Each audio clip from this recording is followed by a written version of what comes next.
Hello दोस्तों, मैं doctor Brajesh Kumar Tiwari फिर से एक बायोकेमिस्ट्री का नया टॉपिक लेकर आया हूँ। एग्ज़ाम पर्पज ऑफ व्यू से general reaction involving amino acid metabolism. हम जैसे कि जानते हैं अमीनो एसिड्स भी हम हमारी डाइट के साथ प्रोटीन खाते हैं, उनसे टूट के अमीनो एसिड बनते हैं और वो अमीनो एसिड्स कैसे मेटाबोलाइज होते हैं बॉडी के अंदर, उनमें कौन कौन सी रिएक्शन होती है उसका हम यहाँ पे अध्ययन करेंगे। Reaction of amino acid metabolism basically 4 प्रकार की रिएक्शन होती हैं: डीएमिनेशन, डीसल्फरेशन, ट्रांसएमिनेशन और ट्रांसमेथाइलेशन।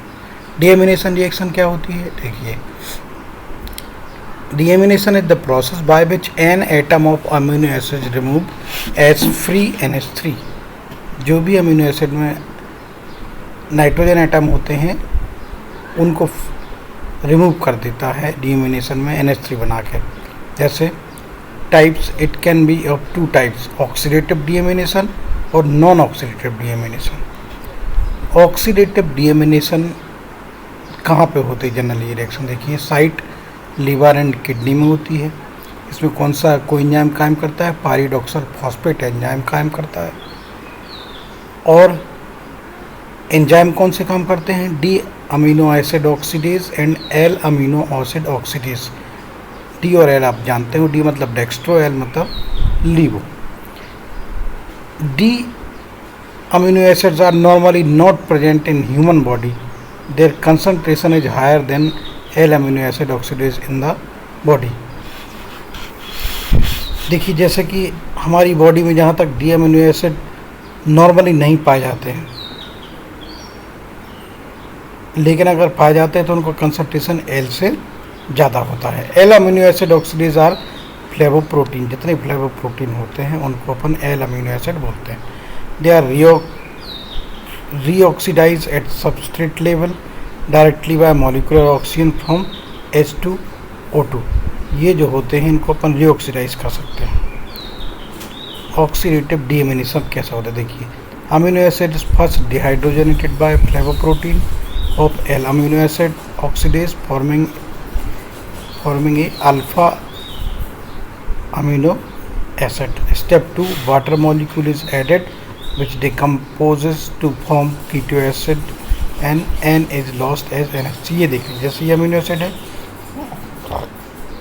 RCHNH2, L amino acid oxidase enzyme ने काम किया, फर्स्ट स्टेप। सो ये फ्लेवोप्रोटीन है, फ्लेवोप्रोटीन से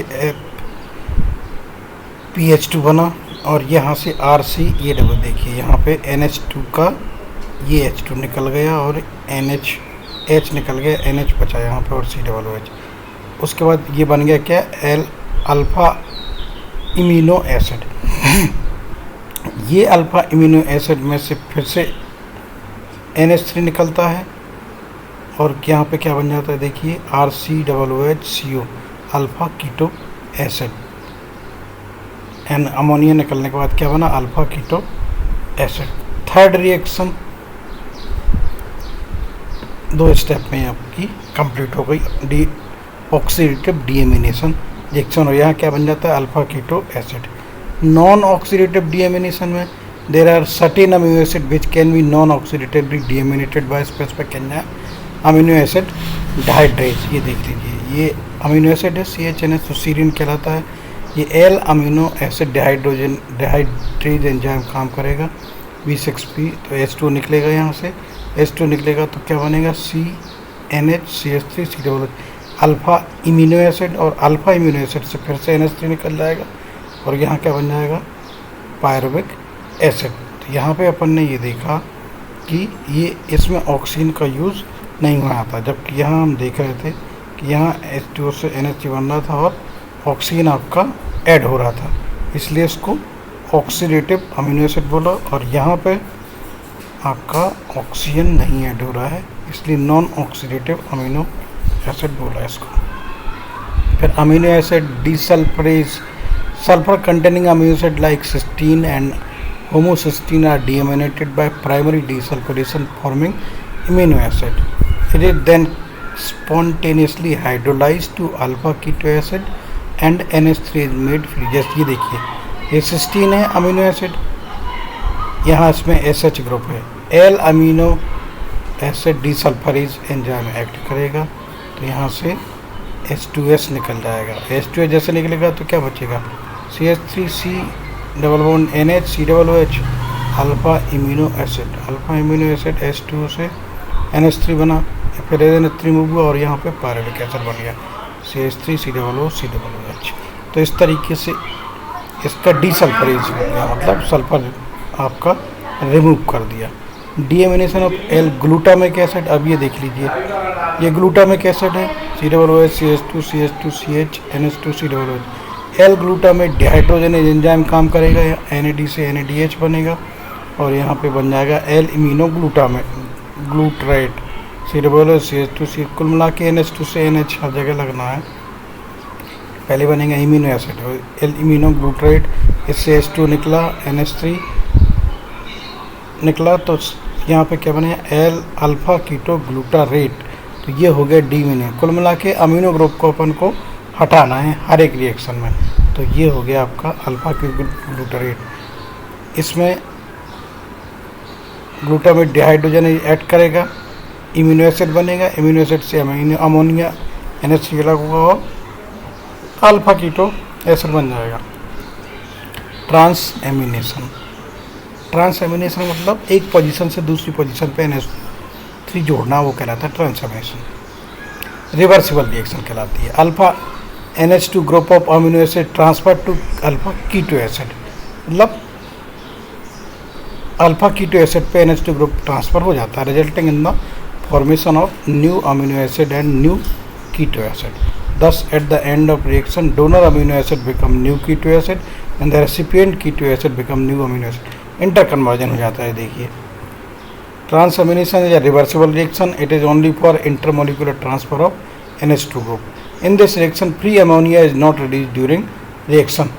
It requires pyridoxal phosphate as coenzyme. इसके कुछ इंपॉर्टेंट देख लीजिए पॉइंट्स। साइट ऑफ ट्रांसएमिनेशन कहाँ होता है, लगभग सभी सेल्स में होता है, principally in all cell, major tissue, liver, heart, kidney and brain. Enzyme called transaminase और amino transferase. Coenzyme pyridoxal phosphate B6P कहलाता है। Substrate amino acid and keto acid and product keto acid and non essential amino acid. Substrate amino acid, almost all amino acid undergo transfer of amino group to small और large extent. लगभग सभी में ये transamination हो जाता है, exception lysine, threonine, proline and hydroxy proline. ये 4 amino acids हैं जिनमें ट्रांसएमिनेशन नहीं होता है, मतलब अल्फा कीटो एसिड से अल्फा अमीनो एसिड नहीं बनता। Do not take part in transamination reaction.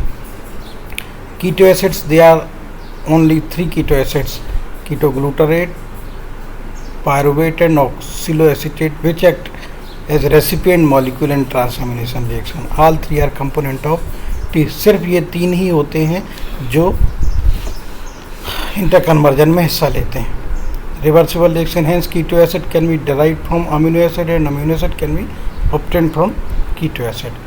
इसमें मैकेनिज्म ऑफ एंजाइम एक्शन कैसे होती है, पायरिडॉक्सल फॉस्फेटेज कोएंजाइम की तरह काम करता है। रिएक्शन 2 स्टेज में होती है।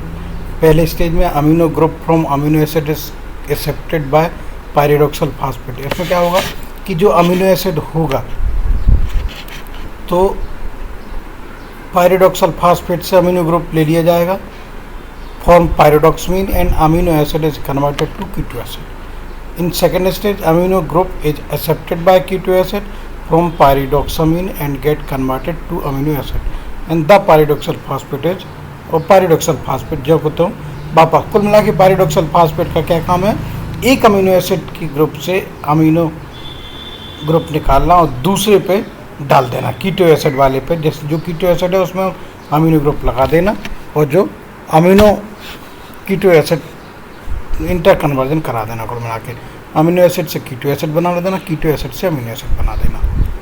ये देख लीजिए, अमीनो एसिड 1, कीटो एसिड 2। यहाँ पायरिडॉक्सल फॉस्फेट आया, ट्रांसएमिनेज अमीनो ट्रांसफरेज रिएक्शन हुई और अमीनो एसिड 1 था, यहाँ कीटो एसिड 1 बन गया। कीटो एसिड 2 था, अमीनो एसिड 2 बन गया। Is it clear? तो दोनों का अमोनिया ग्रुप का इंटर कन्वर्जन हो गया। ये देख लीजिए, एलानिन था, सीरियम ग्लूटामेट पायरुवेट ट्रांसअमीनेज रिएक्शन हुआ, तो यहाँ से पायरुविक एसिड जो था अल्फा कीटो ग्लूटारेट, ये अमीनो एसिड, ये कीटो एसिड, यहाँ से ये बन गया आपका अमीनो एसिड और ये keto acid. Alpha keto glutarate से बना ग्लूटामेट और एलानिन से बन गया पायरुविक एसिड। दूसरा एग्जांपल देख लीजिए, एस्पार्टेट अल्फा कीटो ग्लूटारेट, तो यहाँ से ऑक्सिलो एसीटेट ग्लूटामेट। ये रिएक्शन आप देख रहे हैं, इससे आप अमीनो एसिड 1 से बनता है कीटो एसिड 1, कीटो एसिड 2 से बनता है अमीनो एसिड 2। तो ये अमीनो एसिड था, इसका कीटो एसिड है, ये कीटो एसिड है, ये इसका अमीनो एसिड है। इसी तरीके से नीचे वाले एग्जांपल में तो यहाँ पे alpha amino group of various amino acids जो होते हैं वो अल्फा कीटो ग्लूटारेट और ग्लूटामेट में कन्वर्ट हो जाते हैं। किसकी मदद से? पायरिडॉक्सिल फॉस्फेट एंजाइम की मदद से। इसका क्लिनिकल सिग्निफिकेंस क्या है? Two transaminase having clinical significance, जैसे serum glutamate pyruvate transaminase is also named as alanine transaminase ALT. Normal level is 5 to 35 international unit per liter. Its activity is increase in liver disease. जब liver disease होती है तो ALT का से अपन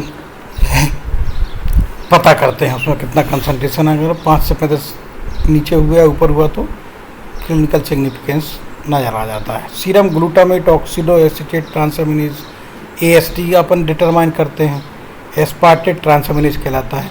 it's normal value जो होती 5 to 40 international unit पर litre होती है। The increase activity seen in heart disease, जब हार्ट डिसीज होती है तो इसका लेवल बढ़ जाता है। Function of transamination, inter conversion of amino acid to keto acid. Okay, एक तो ये हो गया आपका अमीनो एसिड देखा अपन ने कैसे बनता है। Utilization of alpha keto acid when in excess, जब ये एक्सेस में होता है तो उसका अमीनो एसिड बना देता है। prevent toxicity of ammonia as it is not at all released free during reaction.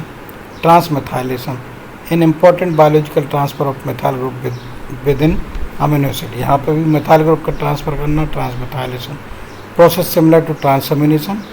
The difference is transfer of methyl group instead amino group.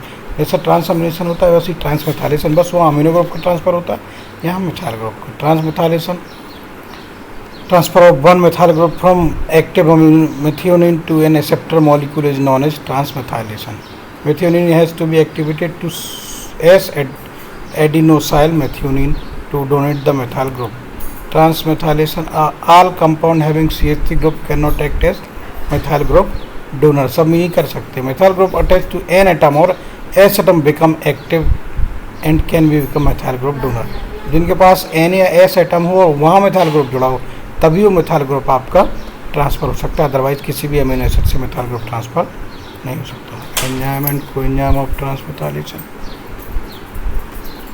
इसमें एंजाइम देखिए मिथाइल ट्रांसफरेज और ट्रांसमेथाइलेज, दो एंजाइम काम करते हैं। कोएंजाइम टेट्राहाइड्रोफोलेट THF है, coenzyme की तरह काम करता है, that actively participate in methyl group transfer. Vitamin B12 is also involve in this reaction, जो कि फोलेट फ्री बनाता है। Significance of ट्रांसमेथाइलेशन,